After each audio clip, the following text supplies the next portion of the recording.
Hello ಎಲ್ರಿಗೂ welcome back to my YouTube channel. ಎಲ್ಲರೂ ಹೇಗಿದ್ದೀರಾ? ನಾವಂತೂ ತುಂಬ ಚೆನ್ನಾಗಿದ್ದೀವಿ. ಮೊದಲನೇದಾಗಿ ಎಲ್ರಿಗೂ ಭೀಮನ ಅಮಾವಾಸ್ಯೆಯ ಶುಭಾಶಯಗಳು. ಆ ದೇವರು ಆರೋಗ್ಯ ಆಯುಷ್ಯ ಕೊಟ್ಟು ಎಲ್ಲ ಗಂಡ ಹೆಂಡ್ತಿನೂ ಚೆನ್ನಾಗಿಟ್ಟಿರಲಿ ಅಂತ ಕೇಳ್ಕೊತಾ ಇದ್ದೀನಿ. ಅದರಲ್ಲಿ ನಾನು ನಮ್ಮ ಮನೆಯವರು ಒಬ್ರು ಇರಬೇಕು ಅಂತ ಕೇಳ್ಕೊತಾ ಇದ್ದೀನಿ ದೇವ್ರ ಹತ್ರ. ಸೊ ದೇವ್ರು ಎಲ್ರಿಗೂ ಇದೇ ರೀತಿ ಒಂದು ಒಳ್ಳೆ ಆಯುಷು, ಒಂದು ಒಳ್ಳೆ ಆರೋಗ್ಯ, ಒಳ್ಳೆ ದುಡಿಮೆ, ಸೊ ಎಲ್ಲರ ಜೀವನಗಳು ಚೆನ್ನಾಗಿರ್ಬೇಕು ಅಂತ ಕೇಳ್ಕೊಳ್ಳೋದು ನಮ್ಮ ಧರ್ಮ. ಕೊಡೋದು ಬಿಡೋದು ದೈವೇಚ್ಛೆ, ದೇವ್ರಿಗೆ ಬಿಟ್ಟಿರೋದು. ಸೊ ಅಷ್ಟೇ.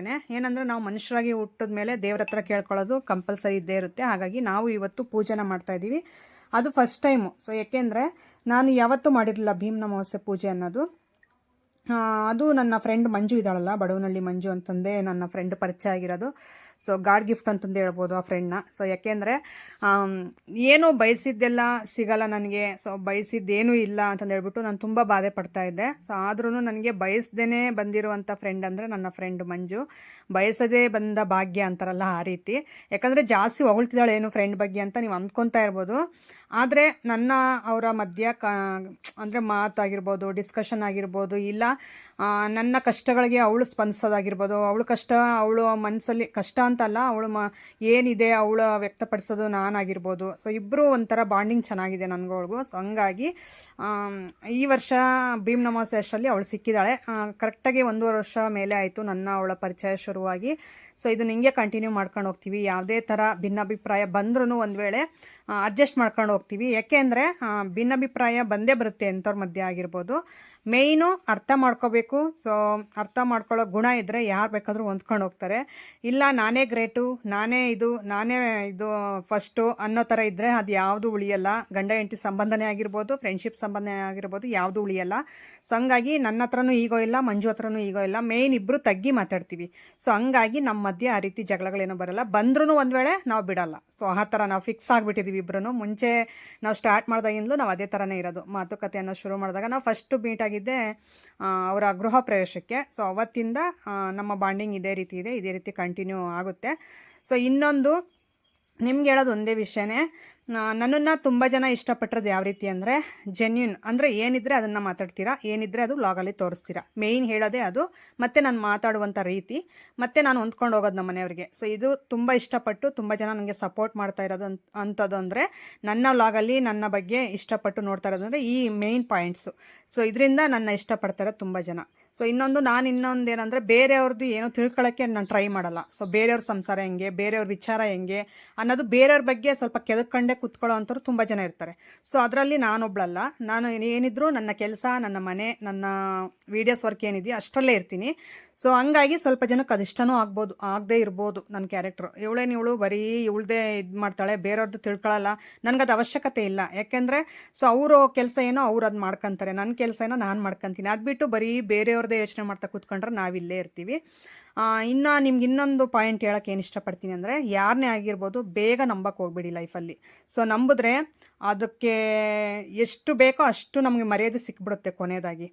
ಹಾಗಾಗಿ ನಾವು ಒಬ್ಬರನ್ನ ಯಾರನ್ನಾದರೂ ನಂಬ್ತಾ ಇದ್ದೀವಿ, ನಮ್ಮ ಲೈಫಲ್ಲಿ ಒಬ್ಬರನ್ನ ಆ್ಯಡ್ ಮಾಡ್ಕೊತಿದ್ದೀವಿ ಅಂತ ಅಂದಾಗ ಒಂದು ಸ್ವಲ್ಪ ಯೋಚನೆ ಮಾಡಿ ಆ್ಯಡ್ ಮಾಡ್ಕೊಳ್ರಿ. ನಾನಷ್ಟೇ ತುಂಬ ಯೋಚನೆ ಮಾಡಿ ಯಾರೇ ಆಗಿರ್ಬೋದು, ಏನೇ ಆಗಿರ್ಬೋದು, ನಾನು ಅದಕ್ಕೋಸ್ಕರನೇ ತುಂಬ ನನಗೆ ಫ್ರೆಂಡ್ಶಿಪ್ ಸರ್ಕಲ್ ಅನ್ನೋದಾಗಿರ್ಬೋದು, ಯಾವುದೇ ಒಂದು ಸರ್ಕಲ್ ಆಗಿರ್ಬೋದು, ನನಗೆ ನನ್ನ ಗಂಡ, ನನ್ನ ಮಕ್ಕಳು ಇಷ್ಟೇ ಪ್ರಪಂಚ ಆಗಿರುತ್ತೆ. ನೀವು ನೋಡ್ತಾ ಇರ್ಬೋದು ಲಾಗ್ಸಲ್ಲಿ ಸಮೇತ ಜಾಸ್ತಿ ನಾನು ಯಾರನ್ನೂ ಇನ್ಕ್ಲೂಡ್ ಮಾಡಲ್ಲ.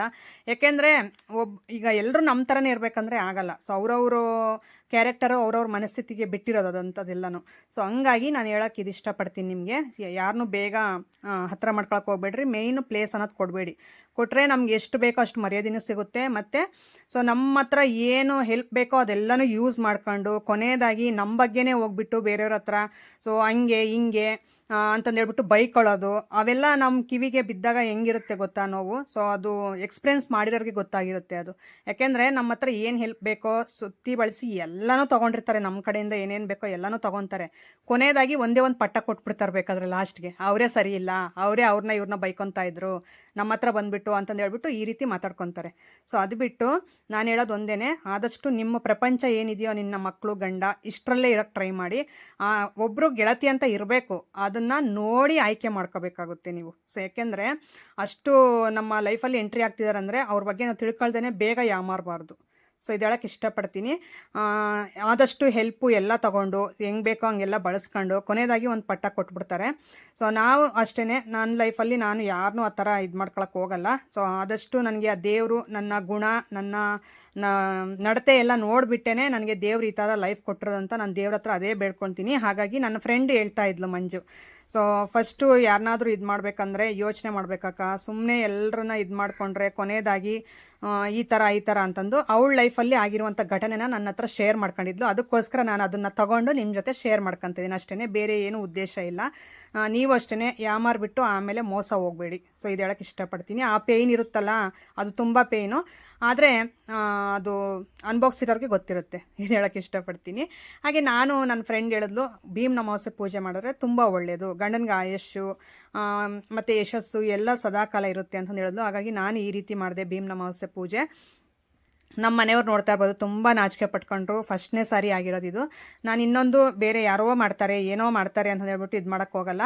ನಾನು ಒಬ್ಬರು ಮಾತು ಏನಾದರೂ ತೊಗೊಂಡು ಮಾತಾಡ್ತೀನಿ, ಒಬ್ಬರು ಮಾತು ಏನಾದರೂ ತಿಳ್ಕೊಂಡು ನಾನು ಮಾಡ್ತೀನಿ. ಸೊ ಆ ರೀತಿ ಈಗ ನನ್ನ ಫ್ರೆಂಡ್ ಹೇಳಿದ್ಲು, ಹಾಗಾಗಿ ನಾನು ಈಗ ಭೀಮ್ ಅಮಾವಾಸ್ಯೆ ಪೂಜೆ ಮಾಡಿದೆ. ಸೊ ತುಂಬ ಖುಷಿ ಆಯಿತು. ನಾನು ಇದೇ ಫಸ್ಟ್ನೇ ವರ್ಷ. ಮಂಜು ಇವಾಗ ಮಾಡಲಿಲ್ಲಲ್ಲ? ಹೌದು ಹೌದು ಮಾಡಲ್ಲಮ್ಮ. ವರ್ಷ ಬೈಯೋದು, ಭೀಮ್ ಅಮಾವಾಸ್ಯೆ ದಿನ ಕಾಲ್ ತೊಳೆದು ಪೂಜೆ ಮಾಡೋದು. ಹುತ್ಕ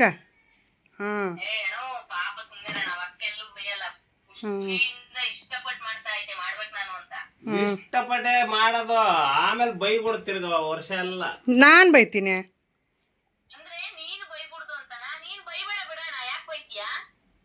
ಬೈಯಲ್ಲ ಹೇಳಮ್ಮ.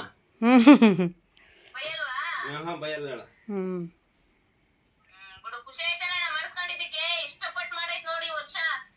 ಆಯಮ್ಗೆ ಇಷ್ಟನ ನಮ್ಮ ನನಗ್ ಪೂಜೆ ಮಾಡ್ಬೇಕಂದ್ರೆ ಏನಂದ್ರೆ ನನಗೆ ಇಷ್ಟ ಆಗಲ್ಲ ಇಂಥವೆಲ್ಲ. ಪೂಜೆ ಅಂದ್ರೆ ತಂದೆ ತಾಯಿ ಮಾಡ್ಬೇಕು, ಇಲ್ಲ ದೇವ್ರಿಗೆ ಮಾಡ್ಬೇಕು. ಗಂಡನು ದೇವ್ರಿದ್ದಂಗೆ, ತಂದೆ ತಾಯಿ ಗಂಡ.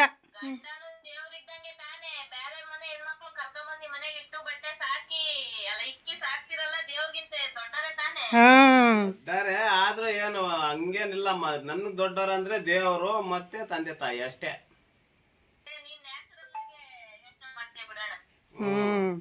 ನಮ್ಗೆ ತಂದೆ ತಾಯಿ ದೇವ್ರು ಗಂಡ, ಇವ್ರು 3 ಜನ ದೇವ್ರು. ಇರ್ಲಿ, ಯಾಕೆ ಇವಾಗ ವಿಡಿಯೋ ಕಾಲ್ ಮಾಡಿರೋದು? ಏನಿಲ್ಲ, ವಿಡಿಯೋ ಕಾಲ್ ಮಾಡೈತೆ, ಎಲ್ಲರಿಗೂ ಕನೆಕ್ಟ್ ಕೊಟ್ಟೈತೆ ಮಂಜು. ಅಣ್ಣ ನೀನ್ ಮಾಡ್ಸ್ಕೊ ಹೋಗೋಣ.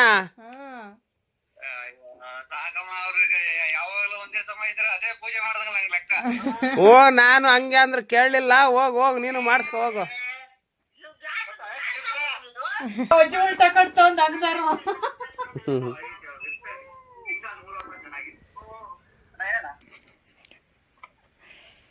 ಹೆಂಗ್ ಕಳ್ತನ ಮಾಡ್ತಿಲ್ಲ ಜೇ ಪೂಜೆ ಮಾಡ್ತಿರೋದು ನೋಡ್ಲಿ.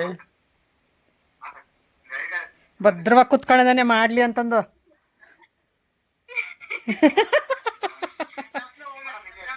ಪಾದ ಪೂಜೆ ಮಾಡಬೇಕಮ್ಮ ನೀನು, ಗಂಡಕ್ಕಿಂತ ಮಿಗಿಲಾದ ದೇವರಿನ್ನಿಲ್ಲಮ್ಮ.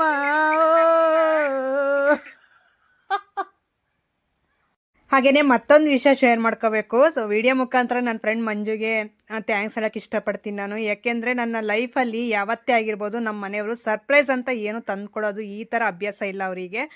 ಅದು ಮುಂಚೆಯಿಂದಲೂ ಆ ರೀತಿ ಅಭ್ಯಾಸ ಮಾಡ್ಕೊಂಡು ಬಂದಿಲ್ಲ. ಹಾಗಾಗಿ ಈ ವರ್ಷ ನನಗೆ ಗೊತ್ತಿಲ್ಲದಂಗೆ ನನ್ನ ಫ್ರೆಂಡ್ ಹೋಗ್ಬಿಟ್ಟು ನಮ್ಮ ಮನೆಯವ್ರಿಗೆ ಕಾಲ್ ಮಾಡಿ, ಅಣ್ಣ ಏನೇ ಆದರೂ ಪರವಾಗಿಲ್ಲ, ನಿನಗೆ ನಾಚಿಕೆ ಆದರೂ ಪರವಾಗಿಲ್ಲ, ನನಗೆ ಗೊತ್ತಿಲ್ಲ, ಪದ್ಮಕ್ಕನಿಗೆ ಹೋಗ್ಬಿಟ್ಟು ನೀವು ಮಲ್ಲಿಗೆ ಹೂವು ಮತ್ತು ಸ್ವೀಟ್ ಏನಾದರೂ ತೊಗೊಂಡು ಬರಬೇಕು ಅಷ್ಟೇ ನನಗೆ ಅಂತಂದು ಹೇಳ್ಬಿಟ್ಟು. ಯಾಕಂದರೆ ಪಾದ ಪೂಜೆ ಮಾತಾಡೋಣ, ತುಂಬ ಇಷ್ಟ ನೀವಂದರೆ. ಸೊ ಹೋಗ್ಬಿಟ್ಟು ಇದೊಂದು ಮಾಡಿರಿ ಪ್ಲೀಸ್ ಅಂತಂದು ರಿಕ್ವೆಸ್ಟ್ ಮಾಡ್ಕೊಂಡಿದ್ದಕ್ಕೆ ನನಗೆ ಏನೋ ಕೆಲಸದ್ದು ಲೆಕ್ಕ ಕೊಟ್ಟು ಬರ್ತೀನಿ ಅಂತಂದು ಫೋನ್ ಮಾಡಿದ್ರು. ನಾನು ಫೋನ್ ಮಾಡಿದೆ, ಟೈಮ್ ಆಗೈತೆ 9:30 ಆಗ್ತೈತೆ, ನಾನು ಪೂಜೆ ಮಾಡಬೇಕು ಬರ್ರಿ, 9:30 ಒಳಗೆ ಮಾಡಬೇಕು, ಒಳ್ಳೆ ಟೈಮು ಅಂತಂದು ಹೇಳಿದೆ.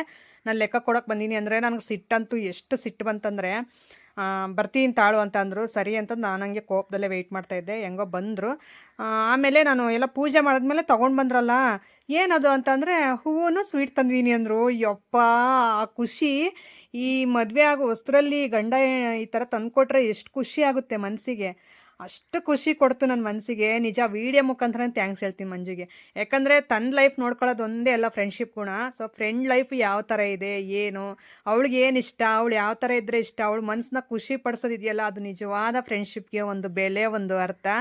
ನಿಜ ಮಂಜು, ನಿಜವಾಗ್ಲೂ ಥ್ಯಾಂಕ್ಸ್ ನಿನಗೆ. ನನಗೆ ಇವತ್ತು ಭೀಮ್ ಅಮಾವಾಸ್ಯೆ ದಿನ ಆದಷ್ಟು ಖುಷಿ ನನಗಿನ್ಯಾವತ್ತೂ ಆಗಿಲ್ಲ. ಸೊ ಯಾಕಂದರೆ ಹೂವು ಸ್ವೀಟ್ ತಂದುಕೊಟ್ರಲ್ಲ, ನಾನು ಫಸ್ಟ್ ಟೈಮ್ ಅವ್ರ ಕೈಯಿಂದ ನಾನು ತಗೊಂಡಿರೋದು. ಅಪ್ಪ ಏನು ಕೊಟ್ಟರು ಸಾಲದು ಆ ಖುಷಿಗೆ. ನನಗಷ್ಟು ಖುಷಿ ಆಗ್ತಾಯಿತ್ತು. ಈಗಲೂ ಅಷ್ಟೇ, ಅದು ಸೀನ್ ನೆನಪು ಮಾಡ್ಕೊಂಡ್ರೆ ತುಂಬ ಖುಷಿ ಆಗ್ತಾಯಿದೆ. ತುಂಬ ಥ್ಯಾಂಕ್ಸ್. ನಿನ್ನ ಸ್ವಾರ್ಥನೇ ಅಲ್ದಿದ್ರೆ ಬೇರೆಯವ್ರದ್ದು ಏನು ಮನಸ್ಥಿತಿ ಏನಂತ ಅರ್ಥ ಮಾಡ್ಕೊಂಡಿದ್ದೀರಾ, ತುಂಬ ಥ್ಯಾಂಕ್ಸ್ ನಿನಗೆ. ನಮ್ಮ ಮನೆಯವರು ವಯಸ್ಸವ್ರು ಕೊಟ್ಟು ಬಾಯಿ ನೈತೈತಂತೆ, ಅದಕ್ಕೋಸ್ಕರ ನಾನು ಕೊಡ್ತಾ ಇದ್ದೀನಿ. ಪ್ಲೀಸ್ ಅಕ್ಸೆಪ್ಟ್ ಮಾಡ್ಕೊಳ್ರಿ. ಇವಾಗ ಇದು ಗುಲಾಬ್ ಜಾಮೂನ್ ಅಲ್ಲ, ಗುಲಾಬ್ ಜಾಮೂನ್ ಪುಡಿ ಇದ್ರಾಗ ಹಾಕೊಂಡು ಕಲ್ಸ್ಬಿಟ್ಟು ಆಮೇಲೆ ಜಾಮೂನ್ ಮಾಡ್ಕೊಡ್ತಾಳಂತೆ. ಅದಕ್ಕೋಸ್ಕರ ಜಾಮೂನ್ ರೆಡಿ ಮಾಡ್ತಾ ಇದ್ದಾಳೆ ಪದ್ಮಾವತಿ. ಹಿಂಗ್ ವಯಸ್ಸವ್ರು ಕೊಡೋದಕ್ಕೂ ಚಿಂತೆ ಮಾಡ್ತಾಳೆ. ನಮಗೆ ಬರಲ್ಲ ವಯಸ್ಸವ್ರು ಕೊಡೋಕೆ, ಇಲ್ಲಾಂದ್ರೆ ನಾನೇ ಕೊಟ್ಬಿಡ್ತಿದ್ದೆ. ಆಮೇಲೆ ಏನು ಮಾಡ್ತೀಯಮ್ಮ, ಇವಾಗ ಇದಕ್ಕೆ ನೀರು ಹಾಕ್ತೀಯಾ? ನೀರು, ಸಕ್ಕರೆ, ತುಪ್ಪ. ಸಕ್ಕರೆ ಇದಕ್ಕೆಲ್ಲ ಹಾಕೋದು, ಸಕ್ಕರೆ ಪಾಕ ಮಾಡ್ತೀವಿ ಹಂಗೇನ? ಇದಕ್ಕೆ ಓನ್ಲಿ ನೀರು ತುಪ್ಪ ಹಾಕೊಂಡು ಕಲ್ಸೋದು ಅಷ್ಟೇ. ಎಷ್ಟಾಗ್ತಾವೆ ಇದ್ರಾಗ ಜಾಮೂನು? ಆಗ್ತಾ ಒಂದು 30-40. ಒಂದೊಂದ್ಸಲ ನುಂಗದ ಒಂದೊಂದು? ಒಂದ್ಸಲ ನುಂಗು, ಇಲ್ಲ 3 ಸಲ ಅನ್ನ ಕಡ್ಕೊಂಡು ತಿನ್ನೋ. ನನಗೆ ತಿನ್ನೋದು ನಿನ್ನಿಷ್ಟ, ಮಾಡೋದು ನನ್ನ ಕರ್ತವ್ಯ, ತಿನ್ನೋದು. ಅರವಿಂದನು ಕೊಡಮ್ಮ ಪಾಪ, ಹಾಸ್ಟ್ಲಾಗೆ ಸಪ್ಪೆ ಊಟ ತಿಂದು ಅವ್ನಿಗೆ ಬೋರ್ ಹೊಡೆದಿತ್ತು ಬಾಯೆಲ್ಲ. ಅದಕ್ಕೆ ಇವಾಗ ಒಳ್ಳೊಳ್ಳೇದು ಮಾಡಿಕ್ ಒಂದು 2-3 ದಿನ. ಅದಕ್ಕೆ ರೀ ಮಾಡ್ತೀನಿ. ಇವಾಗ ಭೀಮ್ ಅಮಾವಾಸ್ಯೆಗೆ ಹೂವು ತಂದು ಕೊಟ್ಟಿದ್ದೀರಾ? ನಮ್ಮ ತಂದು ಕೊಟ್ಟೆ. ಮಂಜು ಹೇಳ್ತು ಬ್ಯಾಡ ಸುಮ್ಮನಿರಮ್ಮ, ಅವೇ ಆತಕ್ಕೆ ಒಣಗೋ ಬಿಸಾಕಬೇಕು ಅಂದರೆ, ನೀನು ಸುಮ್ಮನೆ ತಂದು ಕೊಡೋಣ ನೀನು ಹೋಗ. ಇಲ್ಲ ನಮ್ಮ ಊರಾಗ ಸಿಗಲ್ಲ ಅಂದ್ರೆ, ಇಲ್ಲ ಎಲ್ಲಿ ಸಿಗ್ತಾವಲ್ಲ ಹೋಗುವ ಪಟ್ಟಿಂದಿ. ಅದಕ್ಕೆ ಹೋದೆ ಬೈಕ್ ಹಾಕೊಂಡು. ನಿನಗೆ ಸುಳ್ಳು ಹೇಳಿ ನೀನು ಕೇಳಿದ್ರೆ ಎಲ್ಲಿಗೆ ಅಂದರೆ ಲೆಕ್ಕ ಕೊಡೋಕೆ ಅಂದೆ. ನಾನು ಹೋಗಿದ್ದು ಸಿಟ್ಟು ಬಂತು, 90ರಾಗ ಏರ್ತು ಸಿಟ್ಟು. ಅಲ್ಲ 9:30 ಅಷ್ಟೊತ್ತಿಗೆ ಪೂಜೆ ಮಾಡ್ಬೇಕಂತ ಹೇಳಿದೀನಿ, ಇವಾಗ ಲೆಕ್ಕ ಕೊಡಕ್ಕೆ ಏನು ಪೂಜೆ ಮಾಡಿಸ್ಕೊಂಡು ಹೋಗಿದ್ರೆ ಆಗ್ತಿರ್ಲಿಲ್ಲ ಅಂತ ನನಗೆ ಸಿಟ್ಟು ಬಂತು. ಹೂವು ಬೇಕಲ್ಲ, ಅದಕ್ಕೆ ಇನ್ನು ಹೂವು ಹೇಳ್ಬಿಟ್ಟಾರೆ ನಿನ್ನ ಫ್ರೆಂಡ್ಸು. ಆಮೇಲೆ ತಂದು ಕೊಡ್ತಿದ್ರೆ ಇವನು ಯಾವನು ಹೂವು ಕೂಡ ತಂದು ಕೊಡಲ್ಲ, ಕಂಜೋಸ್ ನನ್ನ ಮಗ ಅಂದ್ಕೊಂತಾರೆ. ಅದಕ್ಕೋಸ್ಕರ ಹೋದೆ. ಅವ್ರು ಬಾರ್ 100 ರೂಪಾಯಿ ಹೇಳಿದ್ರು. ಹೆಂಗೋ ನಮ್ಮ ಫ್ರೆಂಡ್ಶಿಪ್ನ ಅರ್ಥ ಮಾಡ್ಕೊಂಡು ತುಂಬಾ ಚೆನ್ನಾಗಿ ಬೆಲೆ ಕೊಟ್ಟಿದ್ದಕ್ಕೆ ತುಂಬ ಹೋದ್ನಮ್ಮ. ಬೈಕ್ 50 ರೂಪಾಯಿ ಪೆಟ್ರೋಲ್ ಹಾಕ್ಸ್ಕೊಂಡು ಹೋಗಿ ಒಂದು 8 ಕಿಲೋಮೀಟರ್ ಹೋಗಿ ತಗೊಂಡ್ಬಂದು ಕೊಟ್ಟಿದ್ದೀನಿ. ಬೆಲೆ ಕೊಟ್ಟು ನಮ್ಮ ಫ್ರೆಂಡ್ಶಿಪ್ಗೆ ಬೆಲೆ ಕೊಟ್ಟು ಅರ್ಥ ಮಾಡ್ಕೊಂಡು ತಂದು ಕೊಟ್ಟಿರೋದಕ್ಕೆ ತಿರ್ಗ ಸ್ವೀಟ್ ಹೇಳ್ತಾಳೆ, ಸ್ವೀಟ್ ತಗೋ ತಿರ್ಗ ಬೈಕ್ ನಿಲ್ಸಿ ಹೂವು ಹಿಡ್ಕೊಂಡು, ಹೂವು ಹತ್ಲಾಗೆ ಕೈಯಾಗ ಹಿಡ್ಕೊಂಡು ಹೋಗಿ ಆ ಅಂಗಡಿಯಾಗ ಅಣ್ಣ ಇದು ಸ್ವೀಟ್ ಎಷ್ಟು ಅಣ್ಣ ಅಂತ ಕೇಳಿ ಅಲ್ಲಿ ಸ್ವೀಟ್ ತಕೊಂಡು ಕೆಲಸ ಮಾಡಿದಂತೆ ಸ್ವೀಟ್ ಎಷ್ಟಣ ಅಂತಂದು ನನಗೆ ಪ್ರತಿ ಒಂದು ಅಂಗಡಿ ತಗೋ ನಿಲ್ಲಿಸಿ ಹೋಗಿ ಕೇಳ್ಬೇಕಂದ್ರೆ ಆಗಲ್ಲ ನನ್ನ ಕೈಲಿ. ಅದಕ್ಕೆ ಪ್ರತಿಯೊಂದಕ್ಕೆ ನನ್ನ ಹೋಗೋದು ಮುಂದಕ್ಕೆ. ಅದಕ್ಕೆ ಒಂದು ನಿಲ್ಲಿಸ್ಬಿಟ್ಟು ಯಾತದ್ ಬೇಕು ಹೋಗಿ ತಗೊಂಡ್ ಬಾ ಅಂತ ಹೇಳೋದು ನಾನು ನಿನಗೆ. ರೂಢಿ ಇಲ್ಲ ನನಗೆ. ಎಷ್ಟು ತಿಂತೀಯ ಜಾಮೂನ್ ನೀನು? ನಾನೊಂದು ಇಲ್ಲ 2 ತಿಂತೀನಿ ಅಷ್ಟೇ. ನೋಡೋಣ, ಬೇಗ ಬೇಗ ಕಲಿಸಿ ಇಟ್ಬಿಡೋಣ. ಸಕ್ಕರೆ ಸ್ವಲ್ಪ ಐತೆ, ಒಂದು 1/4 kg ಅಷ್ಟು. ಅದಕ್ಕೆ ಮಾನ್ವಿಕನ್ ಕಳಿಸ್ದೆ, ಒಂದು ಅರ್ಧ kg ತಗೋಬರ ಅಂತಂದು. ಅವನು ಎಷ್ಟು ತಗೋಬರ್ತಾನೋ ಅವನಿಲ್ಲಿ ಆತ ಕಣ್ಣಂಬಾಡಿ ಕಟ್ಟಿದ ಜೈ ಜೈ ಅಂತ ಹೋಗ್ತಾವನೆ ಹಾಡ್ಕೊಂಡು. ಅವನು ನನ್ನಂಗೆ, ಅವನಿಗೆ ಬೇಗ ಬೇಗ ಮಾತಾಡಕ್ ಬರಲ್ಲ. ಮಾತಾಡ್ತೀಯ ಬೇಗ ಬೇಗ? ಕ್ಯಾಮ್ರಾ ಮುಂದೆ ಬೇಗ ಬೇಗ ಮಾತಾಡಲ್ಲ, ಡೈರೆಕ್ಟ್ ಆಗಾದ್ರೆ ಮಾತಾಡ್ತೀನಿ. ಅದಕ್ಕೂ ಎಕ್ಸ್ಪೀರಿಯನ್ಸ್ ಇರ್ಬೇಕಲ್ಲ. ಪ್ರತಿಯೊಂದಕ್ಕೂ ಎಕ್ಸ್ಪೀರಿಯನ್ಸ್ ಇಲ್ದಿದ್ದು ಏನೂ ಬರಲ್ಲ. ಏನೇ ಆಗಲಿ ಎಕ್ಸ್ಪೀರಿಯನ್ಸ್ ಇರ್ಬೇಕಮ್ಮ. ಆಯ್ತಳಪ್ಪ, ನಾನೇನೋ ನೀವು ಬೈದ್ನೇನು ನಿನ್ನ ನಕ್ಕದೇನಿಲ್ಲ, ಇಲ್ವಲ್ಲ, ಅರ್ಥ ಮಾಡ್ಕೊಂಡು ಅಷ್ಟೇ. ಸ್ಟಾರ್ಟಿಂಗ್ ಟ್ರಬಲ್, ಆಮೇಲೆ ಅವರೇ ಬೆಳಗ್ತಾರೆ, ಆಮೇಲೆ ಅವರೇ ಬೆಳೀತಾರೆ. ಬೇಗ ಬೇಗ ಕಲಿಸಿಕ್ತೀನಿ.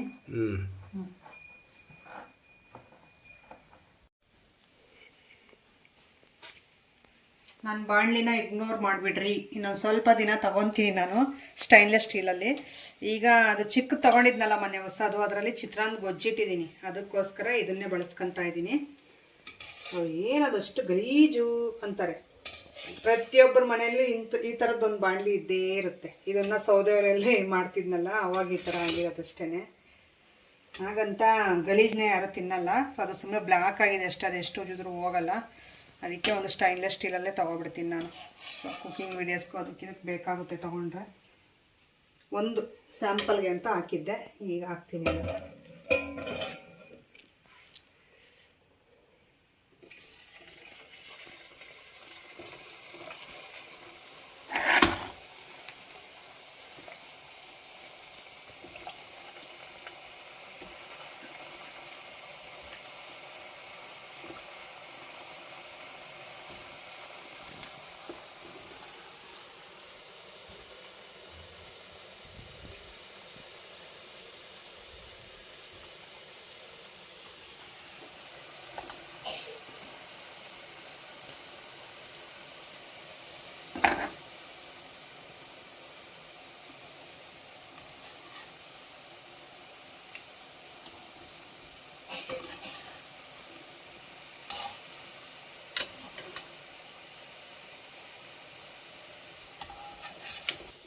ಇದನ್ನು ಸ್ವಲ್ಪ ಲೋ ಫ್ಲೇಮಲ್ಲಿ ಇಟ್ಕೊಂಡು ಚೆನ್ನಾಗಿ ಬೇಯಿಸ್ಕೋಬೇಕು. ಇಲ್ಲಾಂದರೆ ಹಸಿ ಹಸಿ ಹಂಗೆ ಇರುತ್ತೆ ಒಳಗಡೆ.